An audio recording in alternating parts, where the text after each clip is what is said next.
on va aller un petit peu plus loin. Donc là, je vais d'abord essayer de bouger les choses pour que ça soit bien rangé.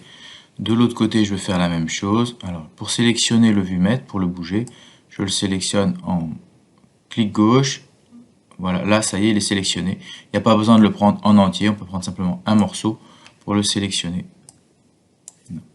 Une fois qu'on l'a sélectionné, quand je m'approche dessus, si j'ai la petite flèche, là, je peux le bouger. Faire la même chose avec le bouton rotatif. On approche dessus. Là, oui, j'ai pas l'outil qui convient. Ah, là, j'ai la petite main. La petite flèche, ça marche pas. Hop, je sélectionne. Et là, voilà, je peux le bouger. Voilà, j'emmène les deux. On va créer maintenant, là on voit qu'on a des choses qui sont orange, des fils orange. Alors pour savoir exactement ce qui passe dessus, vous avez ici dans l'aide, vous avez aide contextuelle. Et en fait, l'aide contextuelle, la fenêtre d'aide contextuelle va vous indiquer ce sur quoi, là où, qu'est-ce qui passe en fait là où il y a la souris. Donc là on voit par exemple que quand je mets la souris sur le fil, il m'indique que c'est dessus, ce qui va passer, c'est des données en double précision, des réels. Donc on va créer maintenant, je vais dans le diagramme, clic droit, numérique, je vais aller prendre un bloc carré et je vais le poser dessus. Je vais aller chercher une entrée numérique, donc clic droit, dans la partie commande, numérique, et là je vais aller chercher une commande numérique. Je la pose et je vais l'agrandir un petit peu pour que ça soit lisible. Voilà. À cette commande numérique, il lui est associé dans le diagramme la même chose. Ici, je peux créer maintenant, soit je vais dans la partie face avant, clic droit, numérique, créer un indicateur numérique, je le pose, mais il est ici, mais j'aurais pu aussi directement ici, là, quand j'ai l'outil bobine, clic droit, et il me propose de créer une constante, une commande ou un indicateur. Ben ici, moi, ce que je voulais, c'était un indicateur, donc je peux le créer, et dans ce cas-là, ils sont déjà reliés. Donc je vais effacer celui-là, je le sélectionne, supprimer. Je voudrais maintenant faire le carré, donc je vais casser le fil, pour ça il faut aller dessus. Alors on va sur le fil, alors quand vous avez l'outil bobine, ça va pas, il faut avoir la petite flèche, voilà, on a la flèche, supprimer.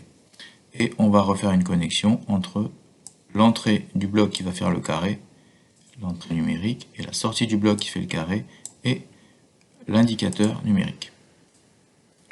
Voilà. Alors quand je veux savoir où il est celui-ci, donc là on va faire d'abord arranger le câblage, clic droit dessus, arranger le câblage, voilà. Je veux savoir où il est dans la partie face avant, je double-clic, double-clic gauche sur l'indicateur numérique, et ici, et il m'indique où il est. Donc je peux le prendre là, et je vais le poser en vis-à-vis. Voilà. Maintenant, je voudrais en fait ici, je voudrais non pas que ça soit, je vois que c'est des oranges, donc c'est des doubles. Je vais pouvoir regarder, alors comment est-ce qu'on sait que c'est des doubles? D'abord c'est du orange, et après si on fait clic droit dessus, on voit dans la représentation qu'en fait là il est marqué en double. Si je voulais que ça soit un entier, je le mettrais en integer, 64 bits ou 8 bits. Si je voulais que ce soit un entier non signé, je le mettrais en U quelque chose. Là par exemple, je vais le mettre ici en unsigned 8. Donc du coup, ça doit être un entier non signé sur 8 bits, donc de 0 à 255. Vous voyez ici, on a un petit point rouge, il dit il aurait mieux aimé avoir en fait directement lui aussi un entier. Mais ça fonctionnera quand même. Quand c'est juste un petit point rouge, c'est un avertissement.